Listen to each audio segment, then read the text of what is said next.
Saya secara pribadi merasa sangat bersyukur sekali memiliki laki-laki seperti dia, laki-laki yang tidak pernah komplain dengan apapun. Selama tinggal di Indonesia, saya tidak bisa masak, jadi dia masak sendiri dan dia menerima apa adanya yang dimasak oleh ibu saya.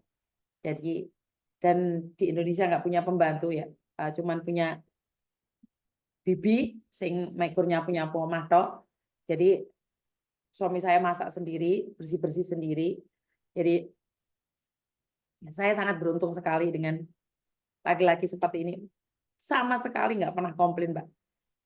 Ya komplainnya waktu diajak pulang mendadak itu aja. Jadi saya itu sangat, sangat sangat bahagia sekali ya, karena saya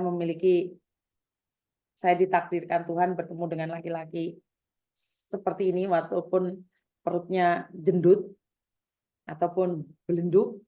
Saya sangat senang, dia dulu sangat kurus sekali, Mbak, jadi sangat ganteng sekali ya, nanti saya akan perlihatkan fotonya waktu masih perutnya masih seksi itu. Ya, karena saya selalu bilang, "Nggak apa-apa perut besar." Kalau di Indonesia perut besar itu selalu jadi bos.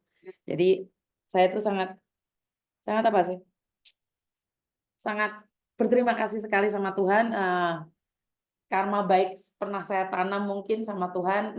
Jadi Tuhan berikan pendamping dalam hidup saya, yang menerima saya apa adanya dengan sifat saya, sikap saya. Seperti yang selalu dikatakan bahwa saya itu punya masalah, masalahnya saya itu tidak tahu masalah saya pribadi itu apa.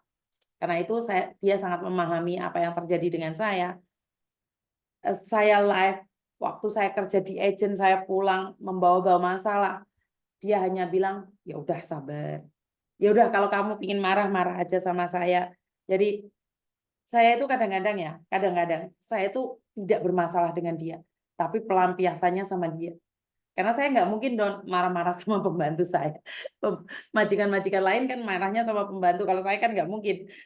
Mbak saya kan juga orang Indonesia, kalau saya marah-marah dia, kabur dah dia. Jadi enggak ya, saya nggak pernah marah sama mbak saya kecuali kalau dia hakmin. Saya memang paling nggak suka orang hakmin. Karena saya sendiri itu marah, kecewa, tapi saya tetap tersenyum. Karena itu SOP ya, kewajiban untuk bekerja. Jadi mau tidak mau habis nangis pun saya harus tetap tertawa.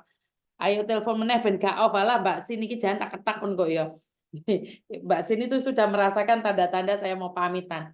Jadi jadi inilah laki-laki yang saya selalu selalu katakan bahwa menerima saya apa adanya, walaupun saya nggak ada apa-apanya. Jadi cantik enggak, cerewet iya, ribet iya, dan malah sekarang jadi apa ya? Jadi padahal saya tuh dulu nggak pernah mau pulang Indonesia, Mbak. Saya tuh sangat tidak mau pulang Indonesia dan malah kita rencananya pindah pulang Indonesia. Sekarang itu saya sama suami saya itu berencana akan tinggal di Indonesia selamanya. Ini sungguh sungguh sangat menyenangkan bagi saya pribadi ya. Karena Pak Tony rela melepaskan pekerjaannya hanya ikut saya.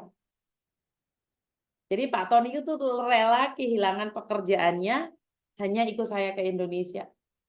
Bangga dong saya sebagai orang Indonesia di mana laki-laki Hong Kong rela melepaskan pekerjaannya demi ceweknya, demi istrinya. Ya, nggak paham sih dia dirasani, nggak paham, biarkan saja. Jadi saya sangat bersyukur sekali, laki-laki Hong Kong dengan gaji hampir 60 juta kalau dikuruskan di Indonesia, hampir 70 juta kalau dikuruskan di Indonesia, dia hanya ngikutin istrinya aja, nggak ada kerjaan karena istrinya yang tidak bekerja, suaminya juga tidak bekerja. Dia rela melepaskannya, Mbak. Bayangin, gaji 60 sampai 70 juta di Hong Kong. Rela ditinggalkan demi ngikutin istrinya. Ini banyak laki-laki takut kehilangan pekerjaan, dia merelakan pasangannya, bahkan tidak peduli dengan apa yang dilakukan oleh pasangannya. Jadi ini malah suami saya ini kehilangan pekerjaannya dengan gaji yang sangat tinggi sekali. Benar Miss Yuni, blasteran tuh marah, kesel, pelampiasannya ke HP malahan. Oh gimana? Dia temennya blasteran ya? Dirasani slow wae Pak Tony, betul. Jadi Dia hanya kayak gini aja, Mbak. Dia tidak pernah merasa bosan tinggal di Indonesia. Dia tidak merasa tertekan tinggal di Indonesia. Jadi sangat menyenangkan sekali ya. Jadi saya di sela-sela waktu itu saya pasti ngobrol sama Bapak. Walau tengah malam itu saya selalu banyak sekali yang kita obrolkan. Bahkan malam terbangun karena pingin kencing aja itu masih banyak bahan-bahan yang bisa saya bicarakan dengan suami saya. Jadi dirasa nih slow ya kayak bapakmu memang kayak gitu aja modelnya. Jadi terima kasih buat teman-teman yang hadir malam ini dan alhamdulillah sehat selalu Miss Yuni. Tuhan itu merencanakan yang terbaik untuk kita. Iya, sekali lagi saya selalu bilang, jika kamu punya pasangan dan itu adalah damai sejahtera, artinya itu adalah jodoh dari Tuhan.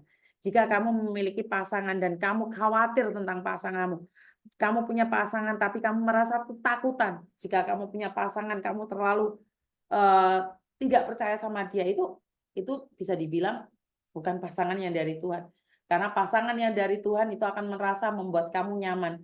Jika kamu punya pasangan yang selalu diadu domba beserta ibumu, kamu diadu domba dengan mertuamu, yakinlah itu bukan pasangan dari Tuhan.